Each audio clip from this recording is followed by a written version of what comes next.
program at Trinity University. Welcome this evening to moveran, we shall not be moved, Solidarity between Chicanos and Chileans in California. My name is Agustin, and it's my pleasure to welcome you here this evening to this series organized by the Mexico, the Americas, and Spain program, MAS, for Trinity University. This program tonight and the previous ones were made possible by the generous funding of the Carlos and Malu Alvarez Fund for MAS and to the Martha David and Bagby Lennox Foundation. We want to extend special thanks tonight to Mark Liberatore of Marriott Hotels for providing housing for our guests, and to Reverend Stephen Nickel, Trinity University's chaplain, for generously allowing us to hold our event in this chapel, Parkwood Chapel. I want also to call to your attention the opening tomorrow night of an exhibition consisting of poems from Pablo Neruda's Canto General, with illustrations by David Alvaro Siqueiros. It's at 7 p.m. tomorrow night in the Nato Gallery, in the Dickey Art Building, which is on the east end of our campus.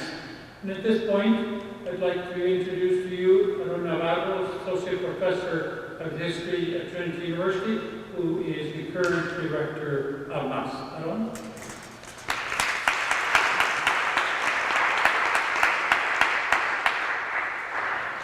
Thank you, Arturo. It's my pleasure to introduce our presenters and performers for this evening's program.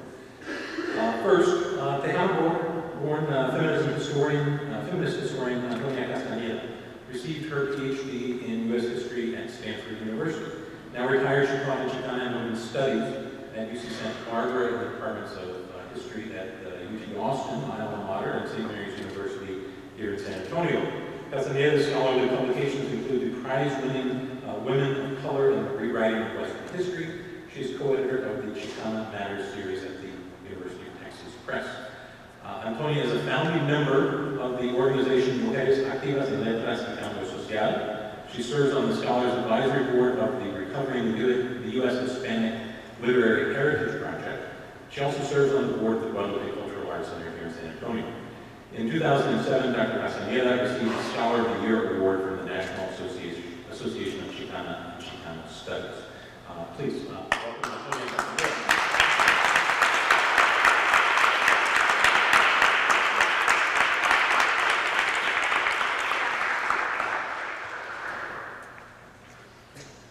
Now our singers. Lichi Fuentes was born and grew up in San Fernando, Chile, a small town a couple hours from the capital, Santiago. Lichi attended the University of Chile Music School, where she studied voice, guitar, and music theory. While at the university, she formed two groups, Conjunto Armanda, the first all-women ensemble in Chile, and Conjunto Araucaria. In 1980, Lichi left Chile and moved to Berkeley, California, where she joined Grupo Raíz, a group that performed music from Latin America's New Song movement. Lichi was a member of Raíz for 5 years, touring and performing throughout the Americas and Europe, and recording several albums. After Grupo Raíz, Lichi formed Alcazor, an all-women's quartet in 1987. As with Raíz, Alcazor toured and performed extensively, recording 2 albums. Since leading that group, Lichi has continued to be closely involved with music and social issues. She's taken part in a wide variety of activities, ranging from South American children's music with Colibri, to Caribbean dance music, with Conjunto Céspedes. Lichi is currently the musical director of La Peña Community Chorus, an organization based in Berkeley which has toured internationally and recorded 2 albums. In the last few years, she has been mainly involved in solo musical projects, collaborating with musicians from around the Bay Area. Lichi's most recent solo album is called Quien Soy, Who I Am. Please welcome Lichi Fuentes.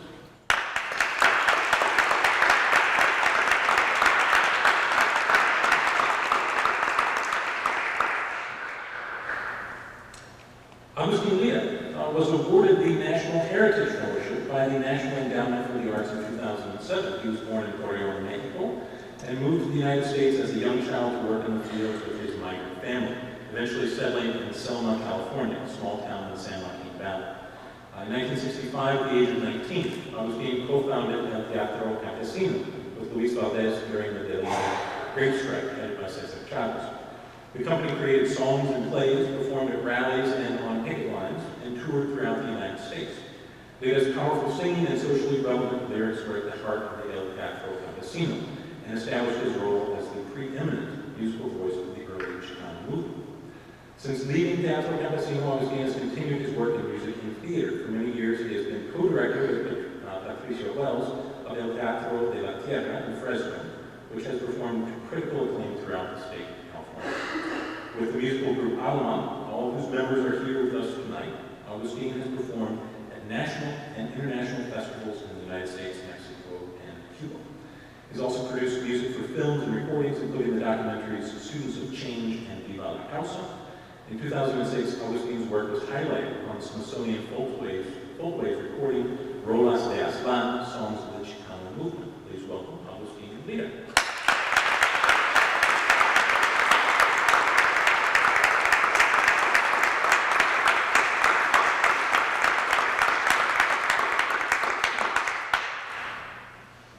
Patricia was born in Raleigh, California, 25 miles from the U.S.-Mexico border, and spent her early childhood immersed in two different cultures.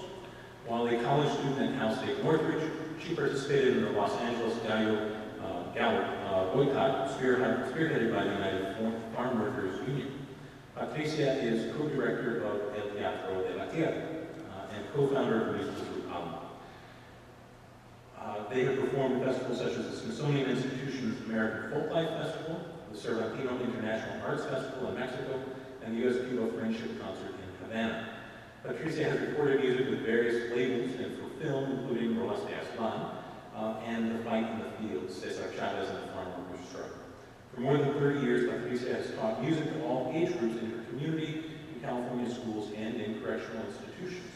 She is the recipient of many awards and has recently been profiled in the book Mujeres de Conciencia, Women of Conscience, that serves as a tribute to Latinas who have made a definite and long-standing contribution to the Hispanic community and the country at large.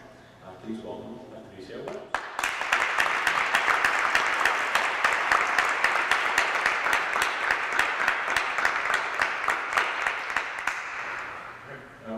In addition to all of our friends here, we have two more, right? Two instrumentalists to play with us tonight. On string bass, we have Robbie Kempster, the third member of the trio Agustin. Robbie has toured extensively in the U.S. and Europe as far as Japan, India, Thailand, China, Cuba, where it hasn't been, right? His musical tastes run the gamut from folk, soul, R&B, blues, fusion, and of course all forms, shapes, and sizes of jazz.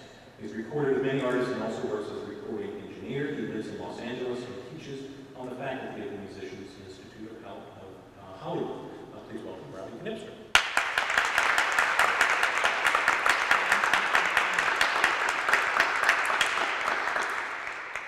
On guitar tonight we have Hugo Weinstein.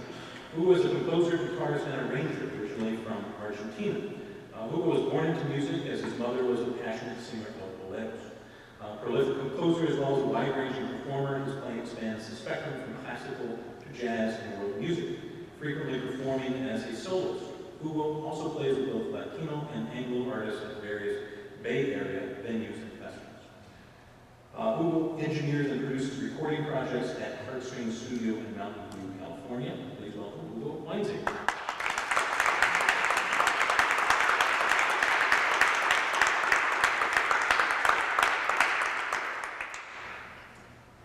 Before I bring up my colleague David Spooner to introduce the theme for this evening, let me make two sort of housekeeping announcements. One is that the other version of this concert at the Esperanza Center on Saturday, it's at 8 o'clock, Esperanza Center, don't miss it. We have a few tickets that are left here with us for sale. If you're interested, please come up after the event. We'd be happy to get you set up with those. We also have CDs from all the different performers. If you were so moved after the performance, again, just please come up afterwards and we'd be happy to show up with those. And now I'm going to bring up my colleague David Spooner to explain the evening to us. David. Well, it's a real thrill to see all of you here. It's a real thrill to have all of our guests here together. And you might ask yourselves, why did we put these folks together? And the reason is that in Western United States, in California, there have been many, many years, over a century really, contact between the Chicanos and Chilenos, and Chicanas and Chilenas. And these are folks who have known each other for many years, who have performed together sometimes in the past. And the other thing that's really interesting is that there's a song that unites them all. And this is a song called, in English, We Shall Not Be Moved, but it's known as No Nos Moveran in Spanish. And Agustin Lira, the campesino, was the first person, to my knowledge at least, to have put this old slave spiritual and union song into Spanish. And eventually this song made its way to Chile as well. And during the government of Solidaridad, it was a very popular song of defiance against an oncoming coup d'etat that eventually would bring an end to Chile's experiment in democratic socialism in 1973. And so we thought, what better sense of a song, or what better song can we have for a sense of solidarity and to open our program than the song No Nos Moveran? So we're going to sing this song all together. I'm sure that you'll be asked to clap and sing along as well, because it's that kind of song. And then after that, Antonia Castaneda, who in many ways is the big brains behind this operation, will talk with us a little bit about these contacts between Chicanos and Chicanas and Chilenas and Chilenos in California during the years of the dictatorship in Chile and the Chicano movement in California. Imagine about 1,000 people sitting in a meeting, campesinos, farm workers from all over. One of the ways that we tried to unite them was through song. And No Nos Moveran, of course, means we shall not be moved. But we translated it into English, and this song was also translated into different languages. Very difficult to sing, you know. Can you imagine? English, Spanish, Indian, Tagalog, and all kinds of stuff. The song has been all over the place. Very basic. If you feel like singing, please join us. No, no, no nos moverán. No, no, no nos moverán como un árbol crece junto al río. No nos moverán. We shall not be moved. We shall not be moved, just like a tree that's standing by the water. We shall not be moved. Queremos sueldos justos, no nos moverán. Queremos sueldos justos, no nos moverán. Como un árbol crece junto al río, no nos moverán. We want better wages, we shall not be moved. We want better wages, we shall not be moved. Just like a tree that's standing by the water, we shall not be moved. Unidos ganaremos, no nos moverán.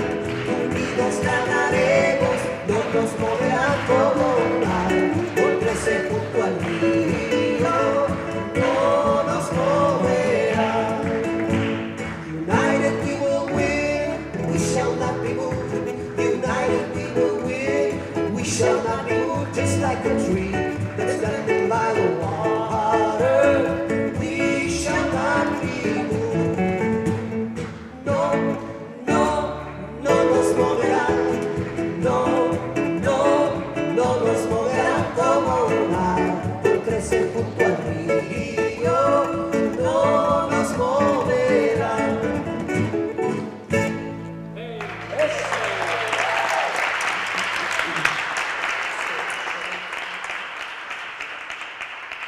We'll be back.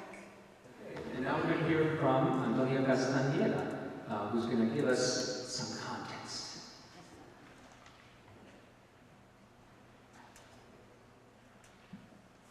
Okay, buenas tardes. Can you hear me? No? Yes. Now? Okay, because last time on Saturday, people were telling me that I was not speaking into the mic. Okay. Está bueno. So, mil gracias a David Spinner for organizing Chile Canta al Mundo and for our event this evening with musicians whose music is a shaping force in my life. I am certainly honored to be invited to give a testimonio, which is where we started from the Chicano movement and solidarity with Chile. Put a professor in front of a mic and you get a larger context, so I'm not sticking just to California. I also want to acknowledge and thank 3 collaborators, Bill Fisher, Gloria Castaneda, and Arturo Madrid. When I read David's email asking whether anyone on the list knew when the civil rights and labor rights song "We Shall Not Be Moved" was translated into Spanish, I told him I didn't know, but related that the first time I heard it was in 1968 in Fresno, California, when I saw and heard Agustin Lira singing before a park full of campesinos with the Teatro Campesino from the back of a flatbed truck. So David twice and the next one. So that's those are the trucks that we use to transport ourselves to work in the fields. At any rate, I suggested that David connect with Chris Whitmire, which he did. Chris was the archivist for the Union, and consequently we got a hold of Agustin, Lira, and Patricia. At the time when we saw and heard Agustin, Tomas Ibarra Frausto, the late Joseph Summers, and I were doing a gira, a tour of California, gathering material for the Chicano Studies program that we hope to start at the University of Washington, meeting with students, faculty, and other organizers in California, which was the Mecca for Chicano Studies at the time. This was 1968, the year of worldwide protest and revolt against the forces of oppression, and we were part of a global movement as part of the Chicano movement and a global struggle. The Chicano movement of the 1960s and 70s, like other civil rights movements of the United States, was a movement for social, economic, political, and educational justice. David, please keep going. I'm just going to show several. So these are various aspects of the movement. That's the Chicano moratorium of 1970. Keep going. Okay, go back one. And there. So, and that's the Guimara strike of 1973. By now it is the United Farm Workers. It was a movement for liberation from the oppressive, repressive, exploitative conditions that defined Mexican-American/Chicano life since the signing of the Treaty of Guadalupe Hidalgo that ended the U.S. war with Mexico in 1848. Go ahead, Dave. And by which overnight we became Mexican Americans. Go on to the next slide. While I focus here on the Chicano movement, it is imperative to understand that our civil rights struggle in the United States began in the mid-19th century when the Treaty of Guadalupe was signed, and like other people of color in this country, Mexican Americans were not accorded the rights, benefits, and protections of the Declaration of Independence, the U.S. Constitution, and the Bill of Rights guaranteed. As early, leave that one please, as early as, no, leave that one, thank you. As early as 1855, Francisco Ramirez of Los Angeles was defending the civil and economic rights of Mexican Americans, of Mexicanos, of Chilenos, and other Latinos in the Spanish language newspaper, El Clamor Público of Los Angeles. And so this is the late 1840s. It is the gold rush, and I'll come back to that later on. So you can go, leave it there, please, and we'll keep it there for a while. Our ties to and relationship with Chile extend far beyond the 19th century. First and foremost, we are branches of the same tree of 16th century Spanish imperialism and colonialism in the Americas, North, South, and Central. We speak Spanish in numerous variations and derive from hybrid mestizo cultures of indigenous European, African, and Asian peoples. Until the late 20th century, Catholicism was the principal religion of the Spanish-speaking world. Its theology, rituals, and ceremonies, mixed with indigenous and African elements, depending on the location, are our common legacy.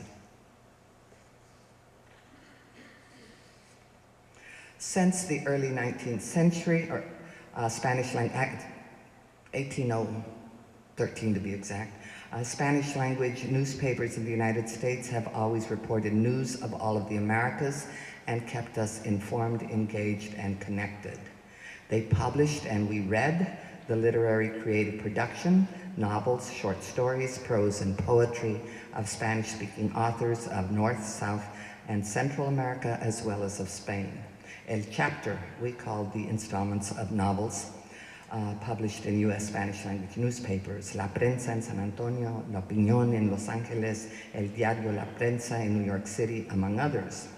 These publications were the lifelines that kept us connected to each other across the hemisphere. My point, obviously, is that this doesn't start in the Chicano movement. It is long-lasting, and it is from the 16th century forward, really. Spanish language films were another lifeline, as were musicians and entertainers who performed at the Zaragoza, the Nacional, and the Alameda in San Antonio, the $1 Million Theater in Los Angeles, and many other Spanish language venues across the United States. Mexican-American singers, including San Antonio's Lidia Mendoza and Eva Garza, and Brownsville's Chelo Silva, among others, performed extensively in Mexico and Latin America. Tandas and carpas, street theater, especially from Mexico, were prevalent in San Antonio. Here too, Spanish language radio, and beginning in 1955, Spanish language television, KCOR, which became Univision, which we just lost, extensively reported national and global news, but especially covered the Americas. Also from the 19th century to the present, music, songs, visual art, and other forms of cultural expressions of resistance and social critique in which people speak, remember, and call each other to action against injustice have accompanied our daily lives as well as our social political movements. Thus, our consciousness, our language, our resistance to injustice, our art, theater, and music of the Chicano movement were shaped by the duality of being of the histories and cultures of both the United States and of the Americas writ large. We, Chicanos Latinos, are here in the US because you, parentheses, US foreign policy of intervention and militarism, end parentheses, were there. From the mid-19th century to the end of the 20th century, from Mexico to Chile and beyond. Largely deriving from working-class Mexican-American families, our history is deeply steeped in labor movements, including those of the International Workers of the World, the Wobblies, the strike of Mexican copper miners at Cananea, Sonora in 1906, the coal miners' strike at Ludlow, Colorado in 1914, the cotton strikes and cannery workers' strikes in California in the 1930s, the pecan sheller strike in San Antonio in 1938, the strike of miners and their families against the Empire Zinc Company in Grant County, New Mexico in 1951, memorialized in the film Salt of the Earth, and of course, the UFW strikes, boycotts of grapes and lemons are legendary in US labor history. Again, my point, which is often missed, is that we are a part of US labor history as much as we are of the labor history of the Americas writ large, and certainly Chile. We played and sang songs of both the US and Mexican labor movements, of the Mexican Revolution, whose Plan de San Luis Potosí was written in San Antonio, where the Flores Magón brothers lived and published Regeneración. Joe Hill, La Internacional, La Cárcel de Cananea, We Shall Not Be Moved, Vida y Muerte de Emiliano Zapata, Woody Guthrie's Deportees. David, please. Excuse me, folks, my leg is killing me. Sorry. Which commemorates the 28 Mexican farm workers who were being deported, the campesinos who were being deported and who were killed, along with 4 Euro-American crew members when their airplane crashed into Los Gatos Canyon on January 28th of 1948. The message of labor and political solidarity across national boundaries, transnationally, are the legacies the Chicano movement inherited and further built upon. This was especially the case because of the racial discrimination among the US trade union movement. It was leftist unions, whether CP or socialist unionists, and the internationalist ideologies they practiced, who sought to organize workers of color, especially farm labor and related agricultural industries, who, along with domestic workers, were excluded from the National Labor Relations Act of 1937. Sorry. On September 11th,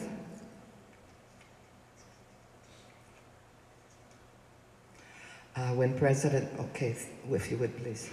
On September 11th, when President Salvador Allende's democratically elected government was overthrown by a military coup orchestrated in good part by the United States, the Chicano movement resonated to the struggle for democracy in Chile that Allende's administration had initiated when elected in 1970.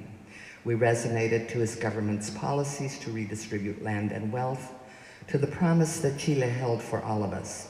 Horrified and outraged at US intervention, we knew all too well the threats and the effects of state violence, an ever-present reality in our communities, whether by any and all branches of the police, the Texas Rangers, and at times the military. We stood in solidarity with Chile, with other groups in the US. We protested the coup, formed part of fundraising efforts to get people whom the military was rounding up safely out of the country, raised money to bring Intilimani and Quillapayún for concerts at colleges and universities across the United States, founded meeting spaces such as La Peña to create a space where canción protesta, songs, music, poetry, and visual art of resistance could be heard and seen. On October 4th, 1973, less than a month after the coup, a coalition of Latinos, Chicanos, Chilenos, Nicaraguenses, and third world folks that included visual artists, musicians, academics, and poets organized the first arts and poetry reading fundraiser at Glide Memorial Church in San Francisco, California. It was entitled the Salvador Allende and Pablo Neruda Memorial Poetry Reading, which artist Rupert Garcia's poster flyer announces, and this is Rupert's art. Let me see, okay. I'm going to show a series of slides and just talk rather than read, and I'll ask David to help me out. Arte es Vida, the call which the Esperanza Peace and Justice Center, hang on a minute please David, the call with which the Esperanza Peace and Justice Center calls us to struggle for our very lives is especially appropriate to the new slides that, the few slides that our time permits me to show, which demonstrate a bit of the range of cultural production of Chicano and Chileno solidarity, though certainly the solidarity with Chile was broad and deep in third world and progressive communities throughout the United States. So the following slides 13 to 24 then will help us do some of this, see some of the visual art in particular. Okay, David, if you will. So this is a tribute to Chile and to Allende. It is Chicano Park in the Logan Heights barrio in San Diego. These are the pillars of the freeway that decimated that community. And so in the 70s, and Chicano artists take it over. A major struggle, but eventually now it's part of a national historic recognition, national landmark, I believe. The next one, please, David, and so here it is to Allende. The following one, please. We also, certainly in the literary world, this is the portada of the book Chicano Literature, Texto y Contexto, which Tomás Ibarra Frausto, the late Joseph Summers and I co-edited, was published in 1972. The context is the Americas. So the last section is then literature from all of the Americas, and from Chile we have Gabriela Mistral, Pablo Neruda, and Fernando Alegría. And Fernando Alegría's piece in this particular anthology, which was one of the first anthologies of Chicano literature, is Aquel lado de la cortina. and it is in reference actually to Mexican Americans. He writes this piece in 1957, I believe, in the 50s, and Fernando Alegría was Chileno, also now deceased, a professor at Stanford, and knew what it was like to live al otro lado de la cortina. The next slide, please. This is the Festival del Sexto Sol in San Francisco in 1974. Again, this broad range of Latino writers, thinkers, poets, essayists, novelists. I don't know whether Roberto Vargas is here. Roberto Vargas was one of the founders and one of the primary people in the Bay Area and the Mission District, and who is part of this literary community of resistance and social justice. Next, please. This is the magazine Tintan. It is published in San Francisco, also in the mid-70s. Again, we see Poesía Chileno. Willy Colón Ruiz Malaquias Montoya is an artist, visual artist. Essays on Cardenal. Consuelo Méndez Castillo. Forgive me, I'm sorry, I'm blanking out on who Consuelo was. Okay, next one. In Tintan, in this issue of Tintan, then there is Poetas Chilenos en Cautiverio, Chilean poets in captivity and in exile. The next one, please, David. And this is a poem by Fernando Alegría to Orlando Letelier, who is killed in 1976. He's assassinated, basically, a car bomb in Washington, D.C. Go ahead, David, please. This is not a very good image, I'm afraid, of art piece by René Castro, who is Chileno, who's arrested, tortured, eventually comes to the United States and is one of the founding members of the Mission Cultural Center of Latino Arts. And this is the 10th anniversary of another literary journal entitled Tecolote. Next, please. This is also a Rupert Garcia.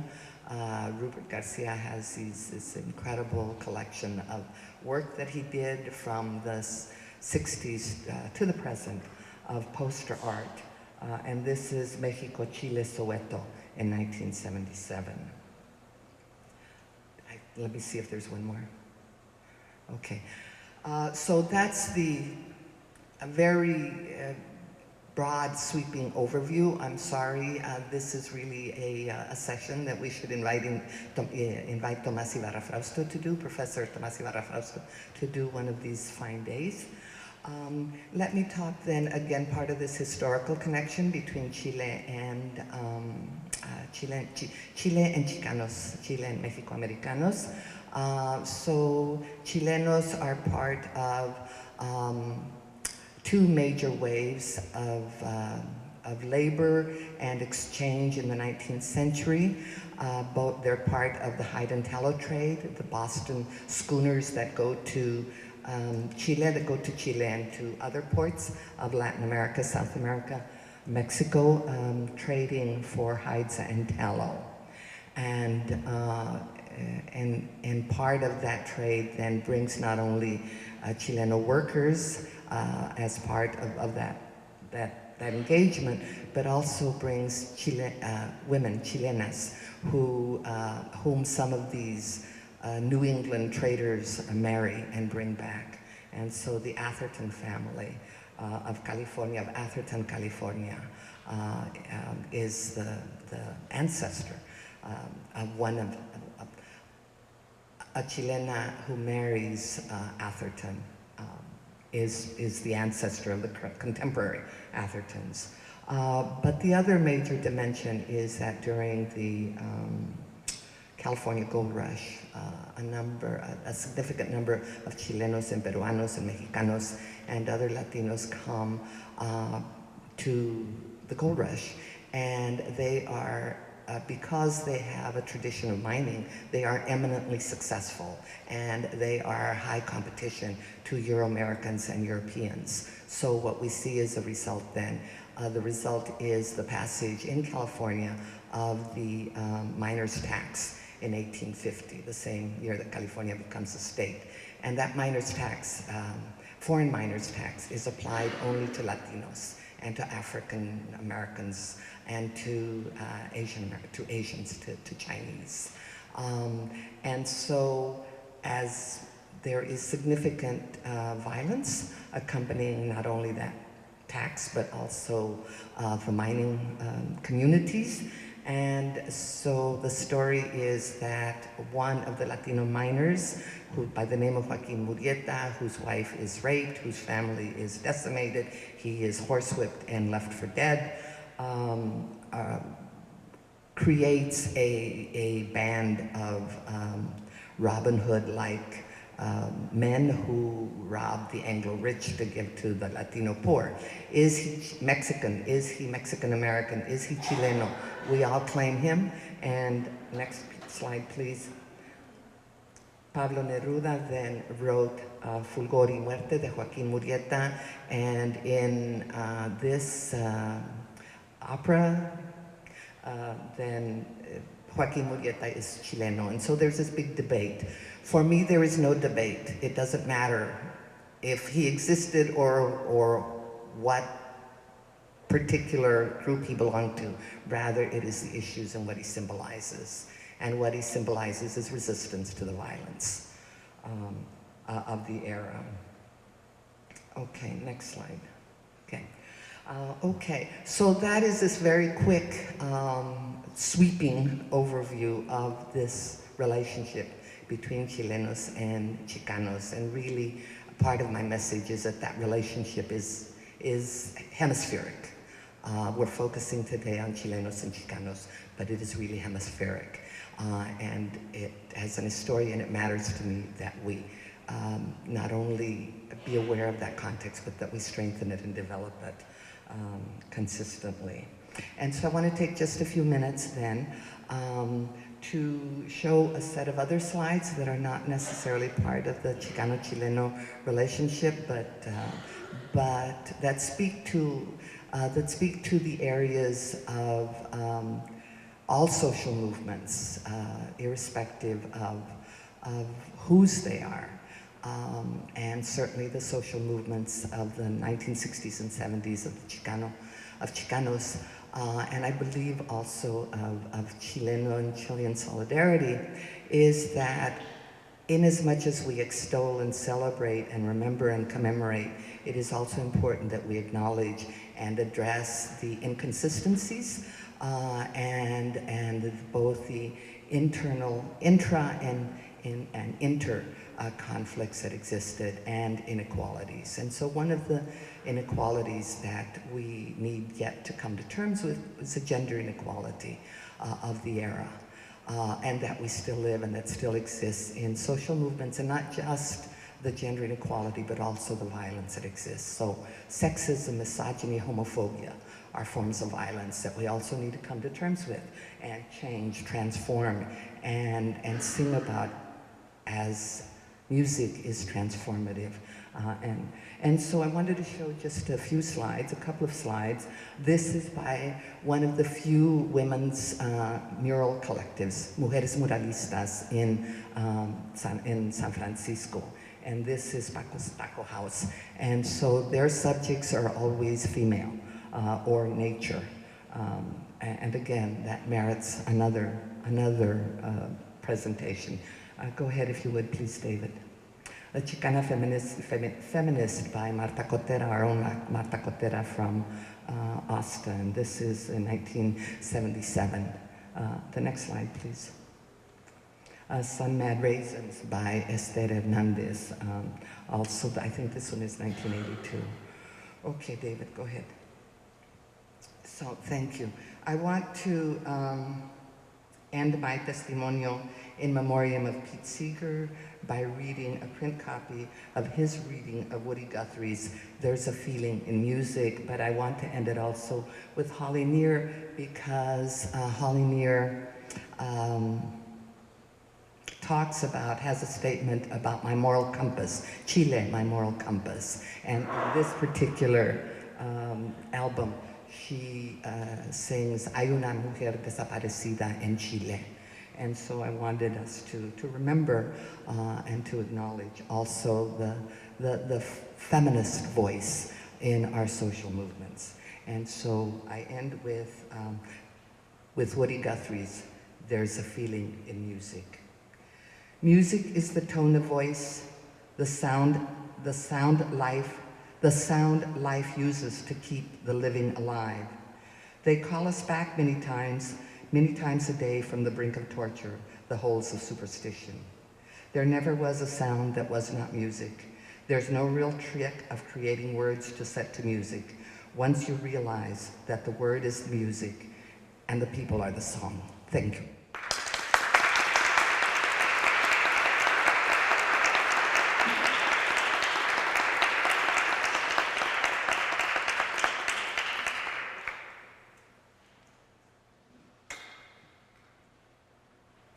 Thank you so much, Antonia, for giving us so much to think about and so much to keep in mind as we listen to some wonderful music from both California and Chile and beyond. We're going to have our musicians come back on stage. And we're going to have a set of songs to prepare you for the rest of our time this evening.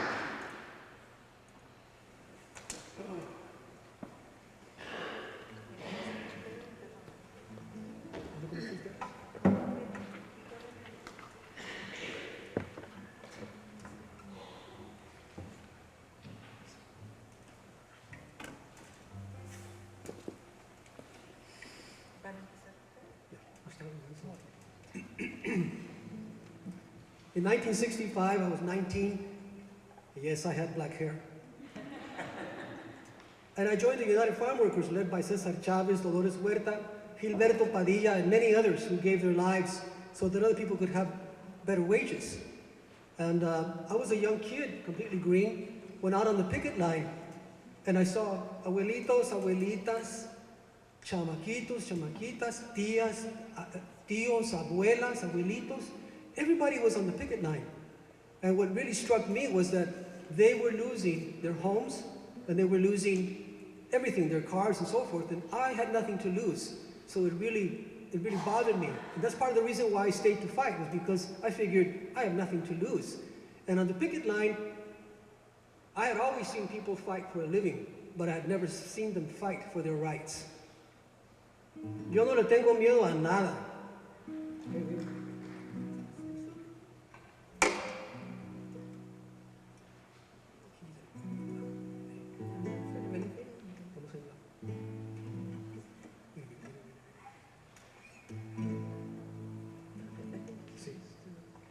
I want to say hello to Francisco and Maggie Lara.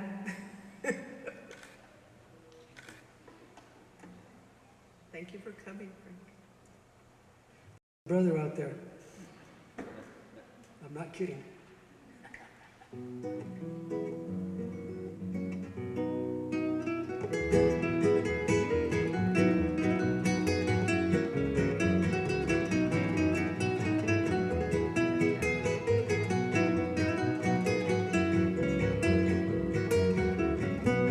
Yo no le tengo miedo a nada le tengo miedo yo.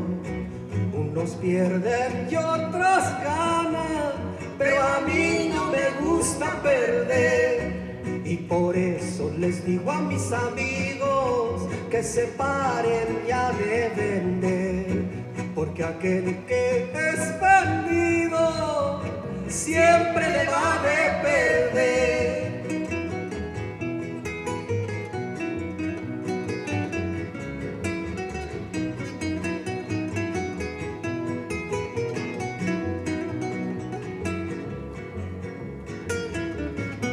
Mira, mira, mira, mira, mira, mira cómo corren.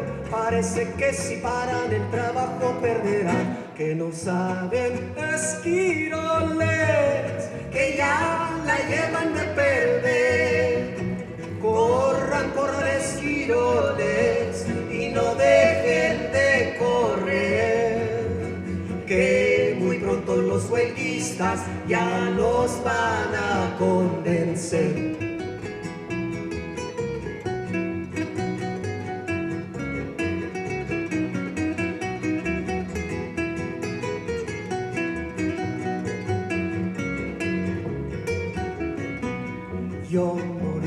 miedo a nada le tengo miedo yo. Unos pierden y otros ganan, pero a mí no me gusta perder.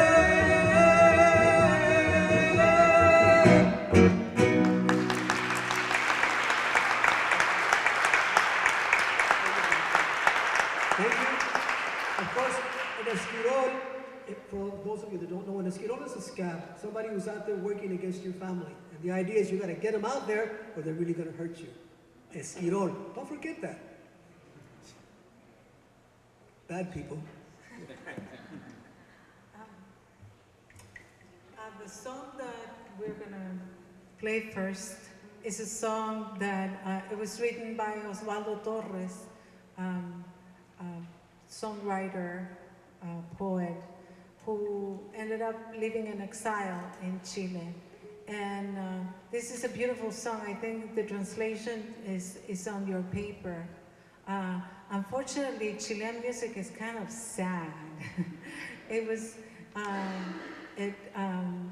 the coup, I was about 15 years old when the coup happened, and it destroyed the energy that existed at that point. Living, 3 years under La Unidad Popular, the government led by Salvador Allende. So it was, the country was living a great time, and suddenly this coup happened, and it destroyed all the dreams of a lot of people. So a lot of us ended up living outside of the country, and this song is called La Canción que me regresa, the song that returns me to my country, which is, throughout the years, we haven't stopped singing about returning to the land, which is a dream that a lot of us have never made possible. La canción que me regresa.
The United Farm Workers, los campesinos, came to be known because of the march that was held in 1967 from Delano, California to Sacramento. Basically, it's a little over 300 miles and throughout the San Joaquin Valley.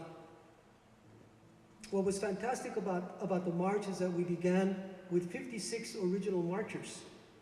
And as we went through the San Joaquin Valley, where the workers lived, we gathered and picked up people, so that by the time that we reached the Sacramento, which is the capital of California, there were over 10,000 people.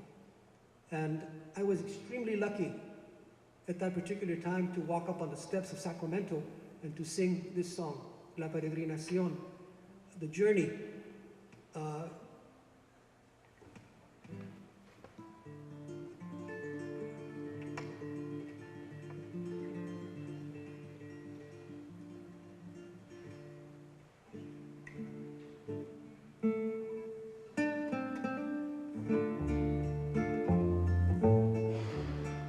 Que yo he de decir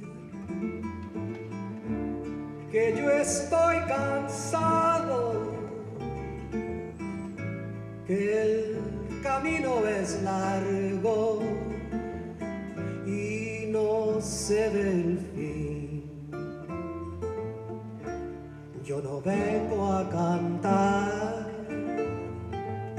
porque mi voz sea buena, ni tampoco a llorar mi malestar.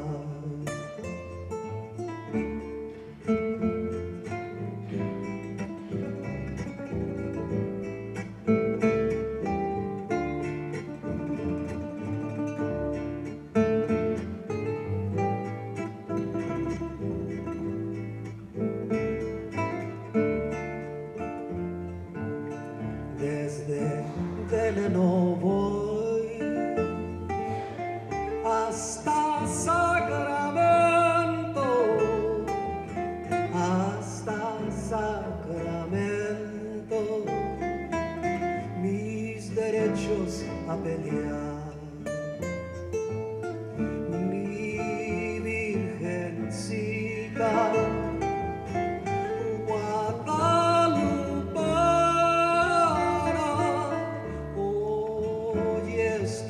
pasos que todo el mundo lo sabrá.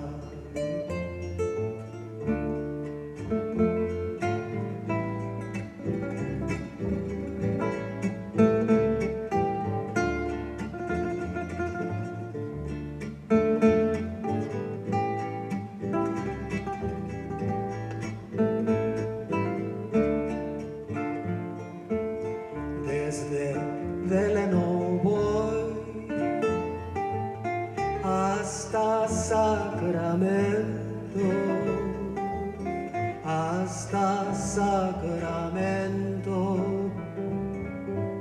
mis derechos a pelear.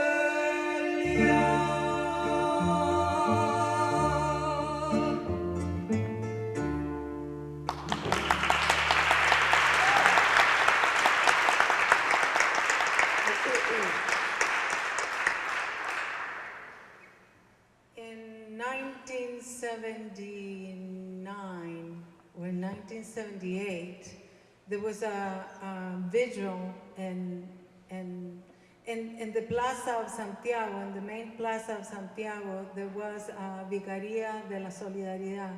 That was a building that the Catholic Church dedicated for offices where lawyers and social workers set up a camp there to help the political prisoners and the families of the political prisoners.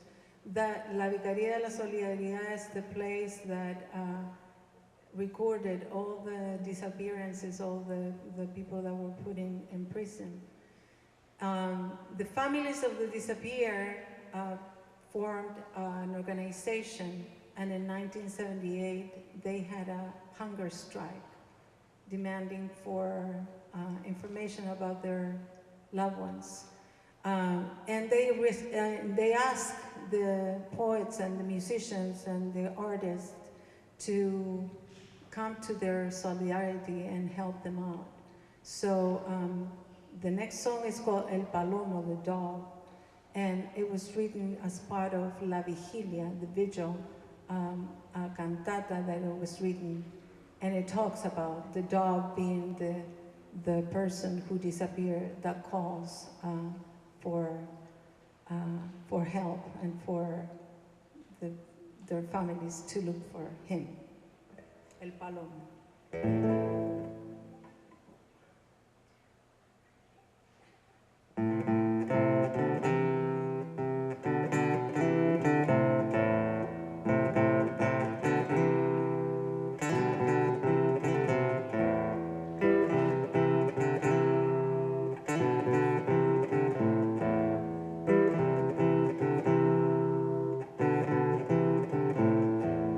Estaba el palomo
The Chicano movement began a long time ago.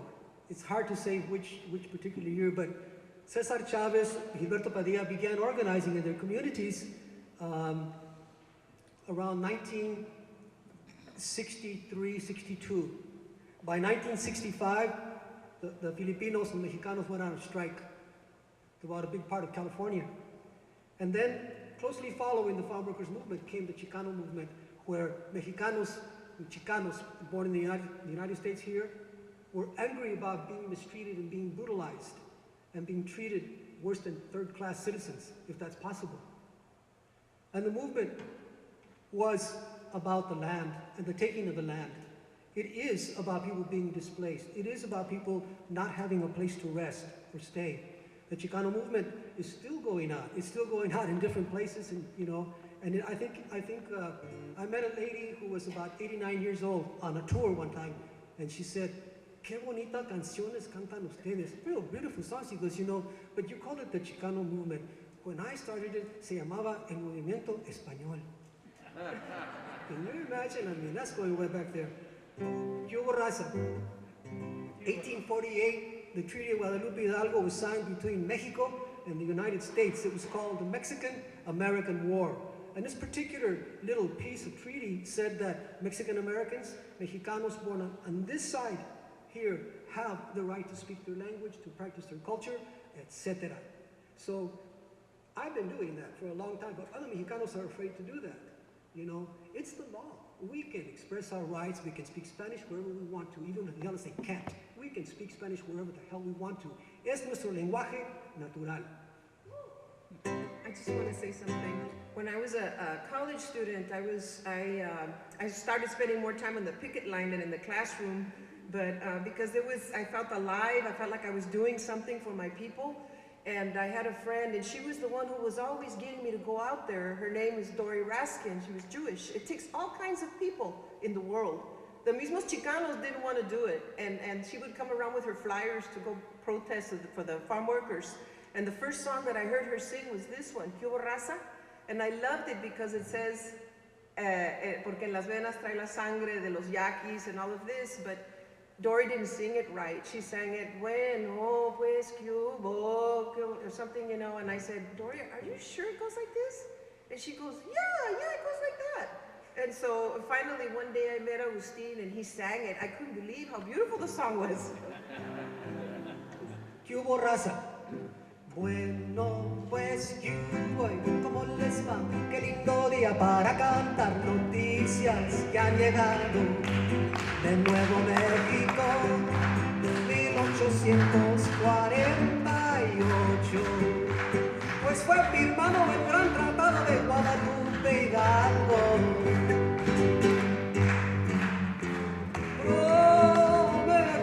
Prometiendo justicia y libertad a tierras y terrenos de gente indígena. Nombre que mentirosos cuando firmaron el tratado los americanos.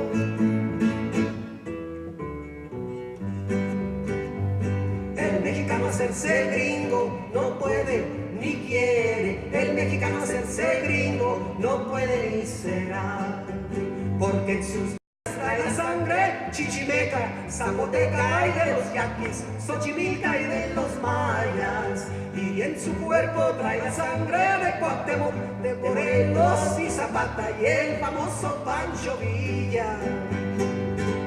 Texas y Utah y California, Wyoming y Colorado, Nevada, Nuevo México. Todas estas tierras fueron robadas y al presente nos encontramos rogándole al gobierno. Reyes, López, Tijerina, en Nuevo México han levantado armas, sus tierras reclamó. Ahí está, y aquí nos tienen, nuestra cultura aplastada y hablando English. El mexicano ser gringo no puede ni quiere. El mexicano ser gringo no puede ni será. Porque en sus venas trae la sangre chichimeca, zapoteca y de los yaquis, xochimilca y de los mayas. Y en su cuerpo trae la sangre de Cuauhtémoc, de Morelos y Zapata y el famoso Pancho Villa.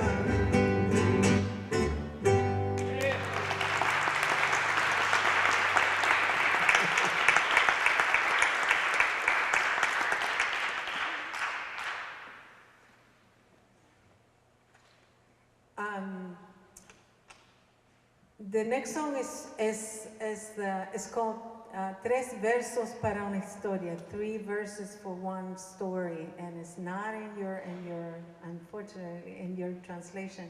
It's a beautiful song that is a political prisoner or a disappeared singing from jail and talking to his son and his wife and saying, I'm not gone, I'm here, I can see you and I can feel you. And so nobody forgets the history, so nobody forgets what happened in Chile. Don't forget me, I'm here, I'm still here in spite of the torture, in spite of the time away from you. 3 versos para una historia.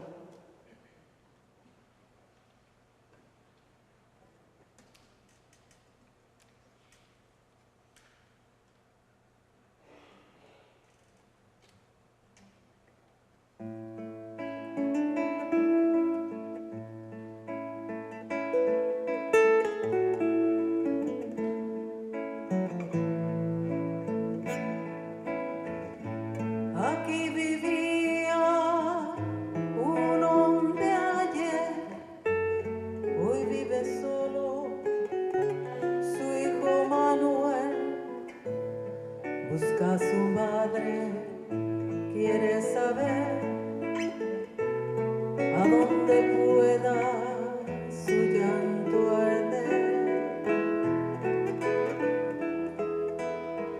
Tenía 5 años el día que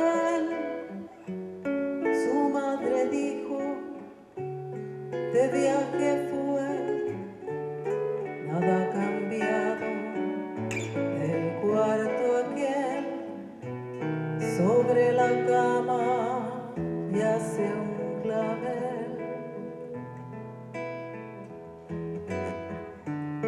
Y a cada noche y amanecer corre a su cuarto buscándole. Su madre dice, hijo Manuel, tal vez mañana tengamos fe. Creció soñando el día ver el de su cuento de anochecer. Su madre entonces dijo, Manuel, solo lo cierto lo ha de traer.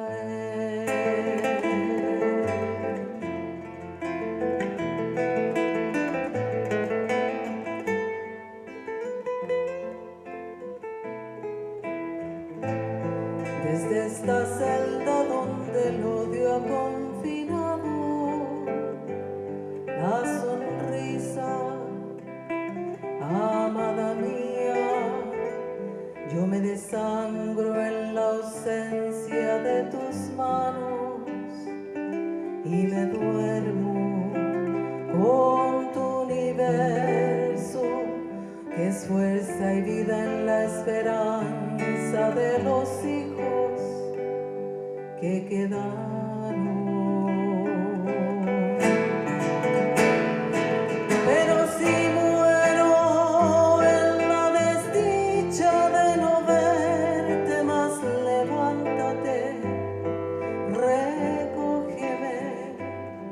sido en vano el sacrificio de la carne. Levántate, recógeme. No ha sido en vano el sacrificio de mi cuerpo. Hasta siempre, amor. Hasta siempre.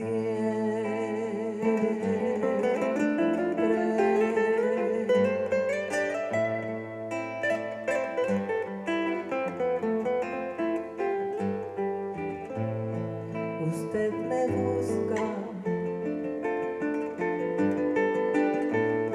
y no me encuentra, pero yo estoy aquí, soy como usted, no he desaparecido, yo soy reflejo vivo. Escucho trenes de prisa y gritos de vendedores.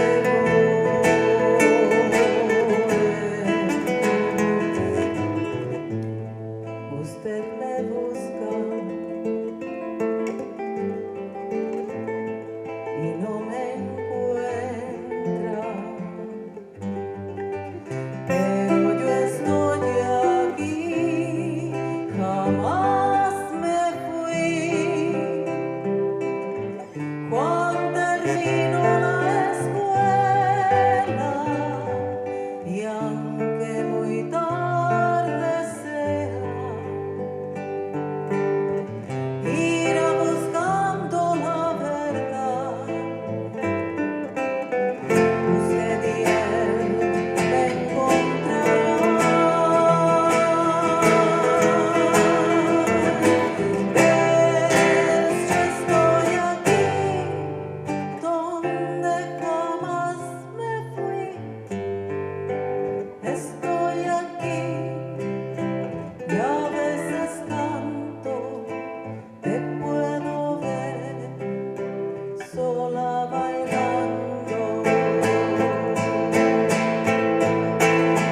para que nadie pierda la memoria, porque soy parte de esta historia. Están mis hijos, mi mañana.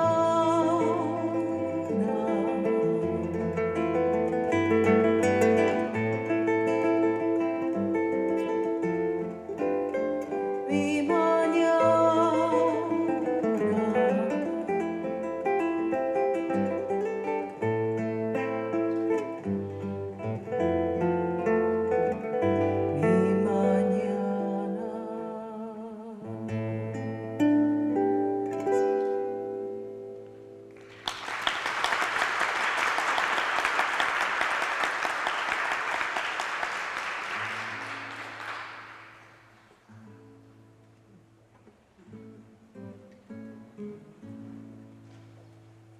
Alma, you know, with all of the picketing and running around and being, running to Sacramento and doing marches and so forth, you would think that there would not be any time for love, but you would be mistaken.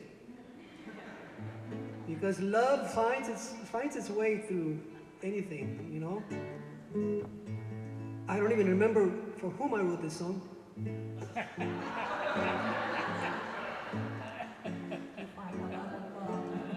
But I was deeply in love. I met her. You find love and you lose your memory. But she wasn't any good.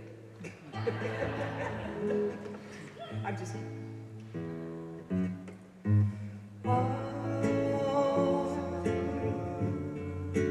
Oops, wrong guitar. I'm going to start that again. That happens. Yes?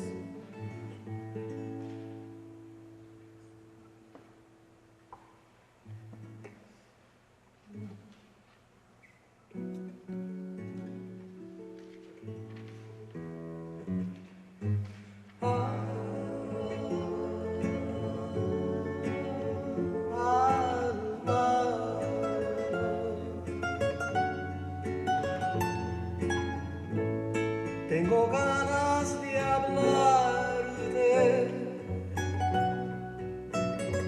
Ay, vida.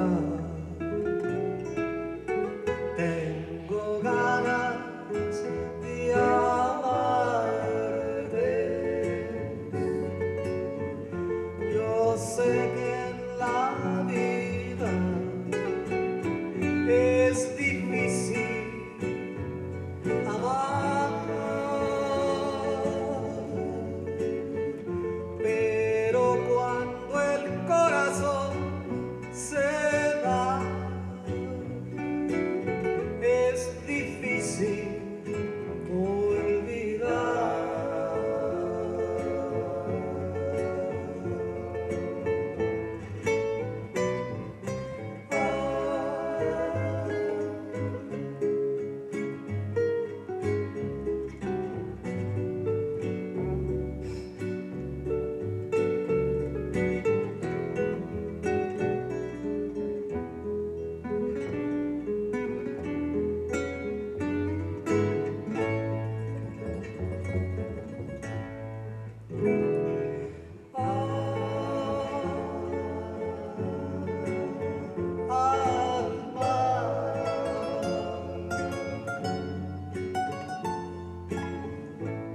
Tengo ganas de hablarte.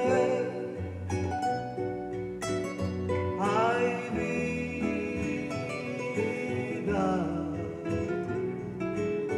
Tengo ganas de amarte.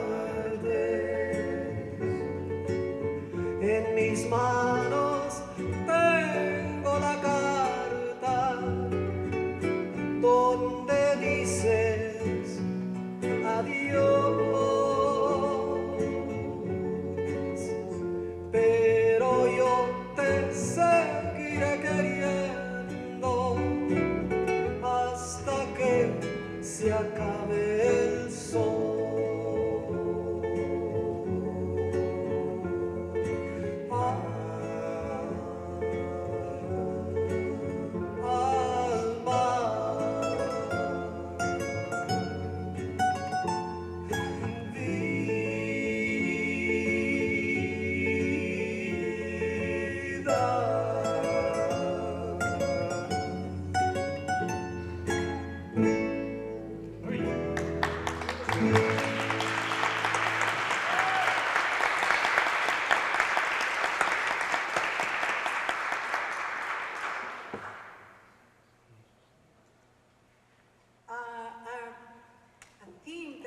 Recurrent in the Chilean people living in exile is the memories of the country and the wanting to go back. And the next song was written by Isabel Parra, the daughter of Violeta Parra. And in this song, it's called Ni toda la tierra entera, not even the whole land. Or any part of land is like my own land. And she thanks in this song, you know, the bread that feeds you, that fed you for so many years outside of the country, but it doesn't replace the longing for your own country. So she says, wherever I go, I will always be just, I will always be just passing by. And that's the reality of people that live in exile. And one of the most wonderful things that happened to me when I came in 1980 is that if it weren't for the solidarity of the people in this country, I would have not been able to tell the story of my country or develop my music, which is the only thing I know how to do, más o menos. And as women in Latin America, it's hard to do, to be a musician. And in this country, I found much more solidarity with that and help, and other women from many, many, many different countries. And it's been a wonderful movement that, you know, you're part of. as a person living in exile, even though I can go back to my country, now I have loves in 2 countries. So if I'm in Chile, I'm always gonna miss California, and when I'm here, I always miss Chile. And this song talks about that. Ni toda la tierra entera.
Obama has sent back more Mexicans and Latin Americans back to their countries here, deported them, than during the 1930s, where supposedly a little over 10 million people have been deported during that time, during a 10-year period.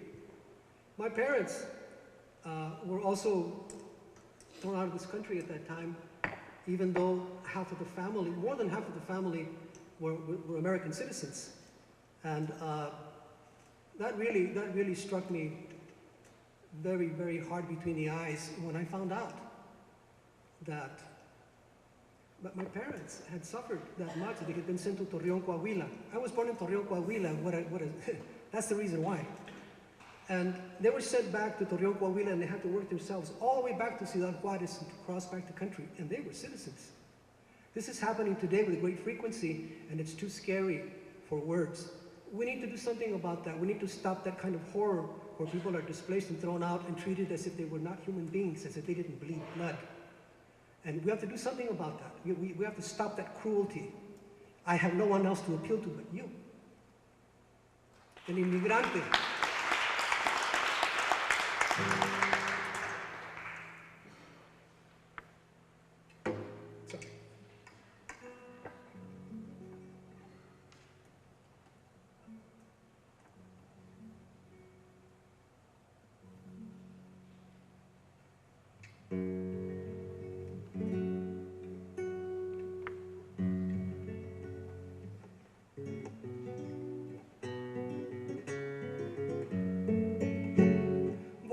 a cantarles, señores, todo lo que yo sufrí cuando dejé a mi patria por venir a este país. Serían las 10 de la noche, comenzó un tren a silbar. Oye, ¿qué dijo mi madre? Ese tren te va a llevar.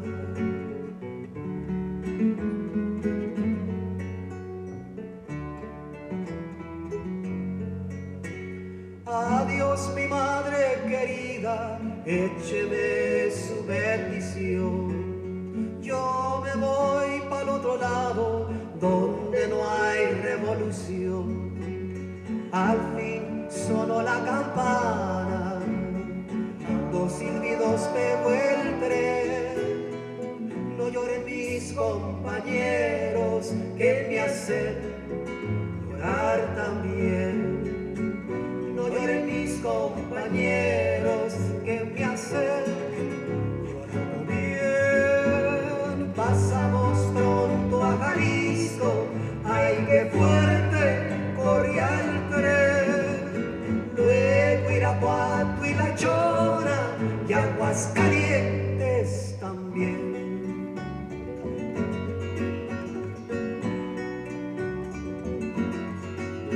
Y yo me voy para otro lado, yo me voy, yo me voy para otro lado, yo me voy, yo me voy para otro lado, donde no hay revolución.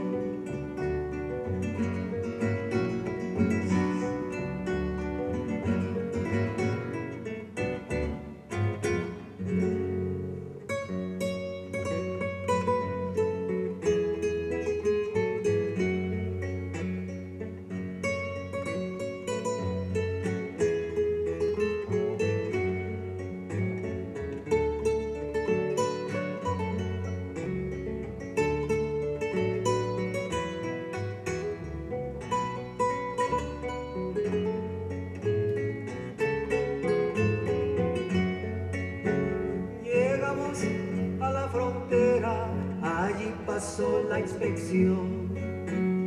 A toditos nos bañaron sin ninguna explicación. De ahí salimos para el norte, a los campos del amor. Levantamos las cosechas cada día bajo el sol.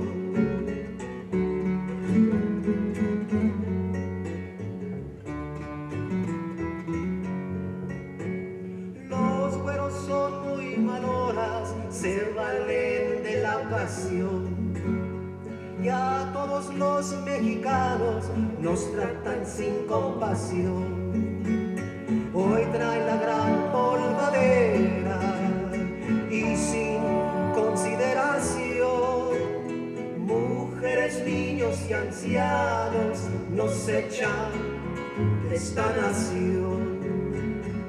Mujeres, niños y ancianos nos echan de esta nación. Adiós, paisanos queridos, ya nos van a deportar, pero no somos terroristas, venimos a trabajar.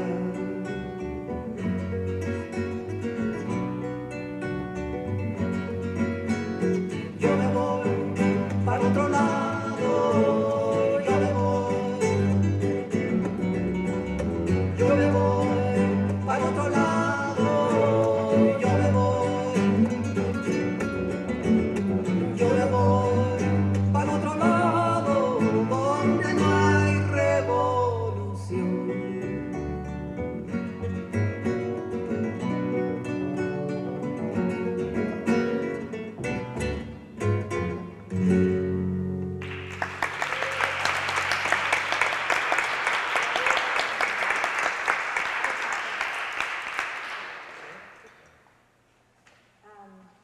We're going to make you sing a little bit, okay? The song is in your paper, blue paper. Thank you, David, for doing that.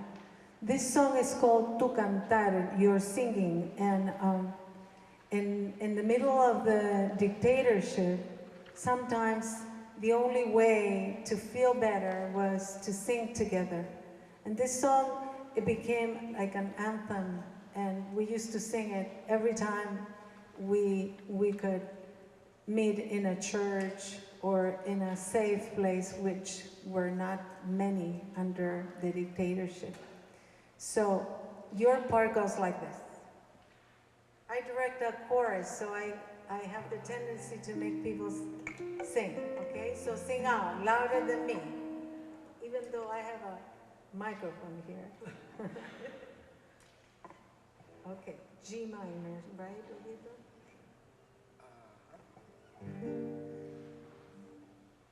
So,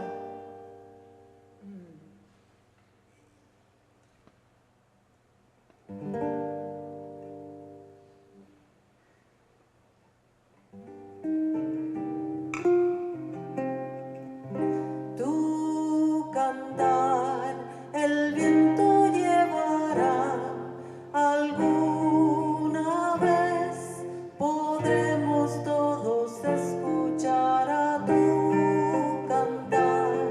El viento llevará, alguna vez podremos todos escuchar. That's all you have to do. Can you say, tu cantar? El viento llevará. Alguna vez podremos todos escuchar. Someday the wind will take your singing everywhere, the singing of freedom, the message of freedom, so everybody can hear it all over the place. Ustedes también van a cantar, ¿ok? ¿Practicamos? Tu cantar el viento llevará, alguna vez podremos todos escuchar a tu cantar. El viento llevará, alguna vez podremos todos escuchar a tu cantar. Can't hear you. El viento llevará.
This is our last song.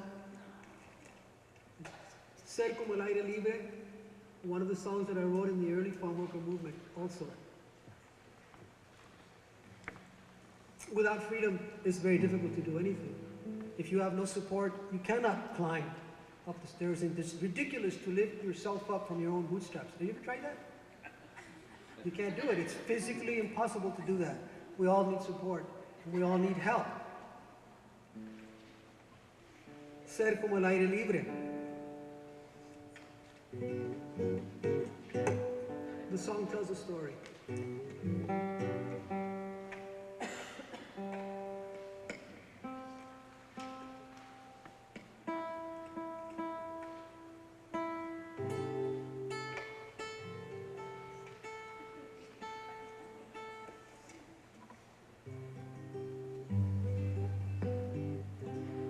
To be free as the wind. We were in a very hectic campaigns at the time, and I was new to the movement, and I wanted to do something, but I didn't know what. So I went up to the mountains and took a couple of six-packs to help me think. And I sat around. I thought it was a bottle of wine about that big. The story changes. It was one of those two. And I started remembering what I had seen on the picket lines and the feeling and the spirit of the people that I was working with, including the Filipinos, of course. And this is what came out.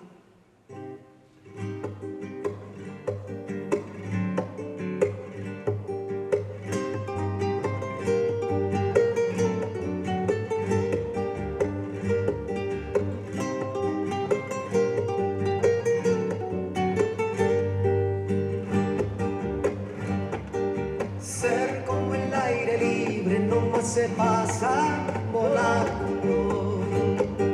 Ser como la paloma también se pasa volando. Cuando yo era chico, mi madrecita decía: cuídate mi mijito, no te me metas en líos.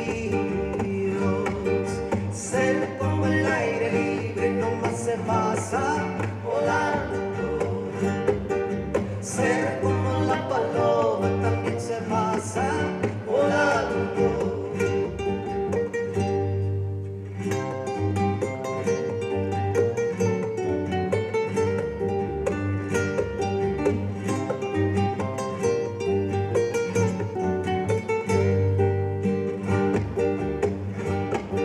Ser como el aire libre no más se pasa volando.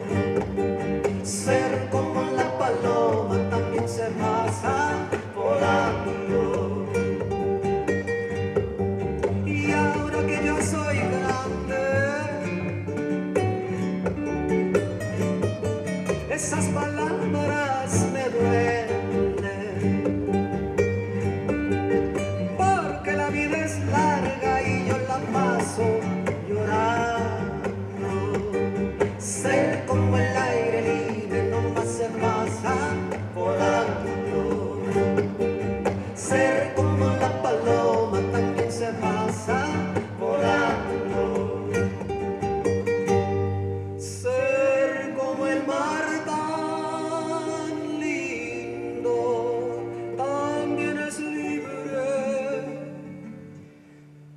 Su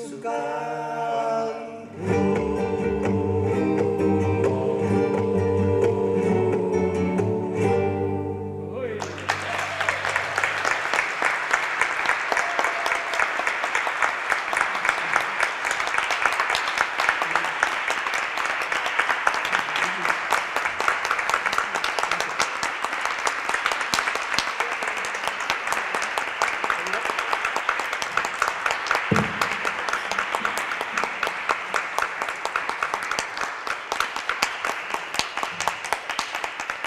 ¡Viva César Chávez! ¡Viva! ¡Viva la Humberta! ¡Viva! ¡Ricardo Padilla! ¡Viva! ¡Viva Emma Tenayuca! ¡Viva! Me dieron la orden de cantar una canción más, entonces Cántenla conmigo si es que se la saben. Gracias a la vida de Violeta Parra. Pero mi estilo, nuestro estilo.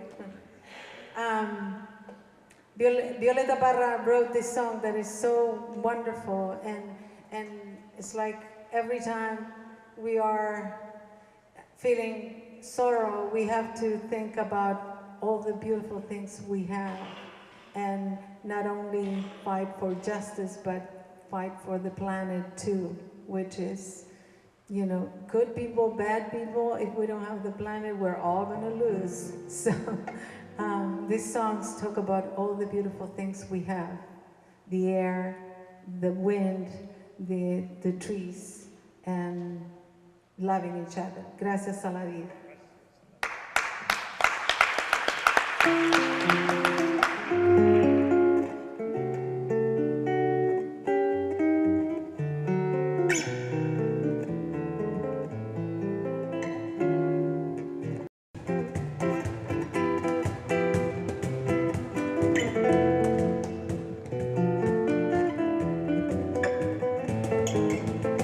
Gracias a la vida que me ha dado tanto, me dio dos luceros que cuando los abro, perfecto distingo lo negro del blanco, y en el alto cielo su fondo estrellado, y en las multitudes el hombre que yo amo.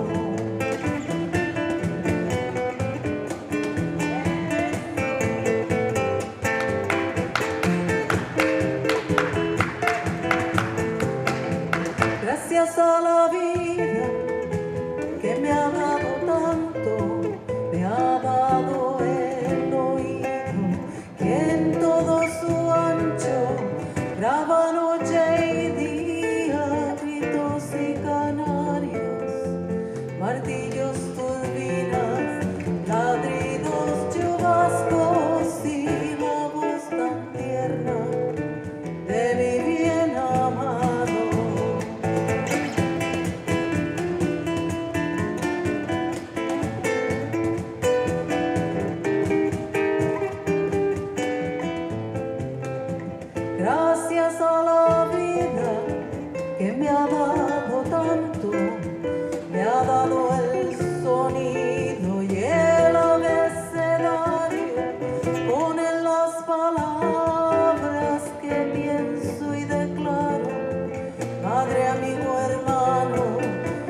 Thank you, David Skinner.